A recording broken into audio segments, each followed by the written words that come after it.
الخدمت کراچی کے تحت مفت آئی ٹی کورسز کے پروگرام بنو قابل کے لیے دوسرے مرحلے میں لڑکیوں کے ایپٹیٹیوڈ ٹیسٹ کا باغ جناح کراچی میں اہتمام کیا گیا۔ ٹیسٹ میں شہر قائد کی ہزاروں لڑکیوں نے شرکت کی۔ الخدمت کی جانب سے ان مفت آئی ٹی کورسز کا مقصد کراچی کے نوجوانوں کو معاشی طور پر خود کفیل بنانا ہے۔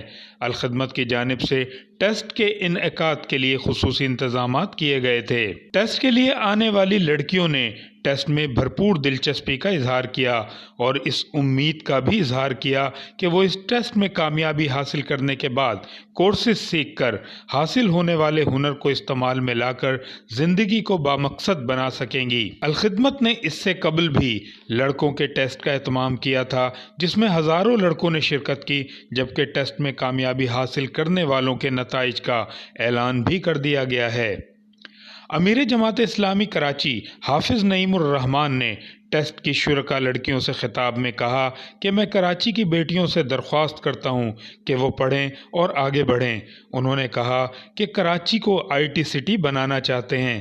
اللہ تعالیٰ نے ہمیں اختیارات دیے تو کراچی میں یونیورسٹی قائم کر کے دکھائیں گے۔ انہوں نے کہا کہ ٹیسٹ میں کامیاب ہونے والے تمام نوجوانوں کو مفت آئی ٹی کورسز کروا کر معاشی طور پر خود کفیل بنایا جائے گا۔ شہر کے تمام علاقوں میں آئی ٹی سینٹرز قائم کر دیے گئے ہیں۔ انہوں نے طالبات سے پڑھنے لکھنے اور ملکی سلامتی میں اپنا بھرپور کردار ادا کرنے کا بھی حلف لیا۔ زین صدیقی، رنگے نو نیوز، کراچی۔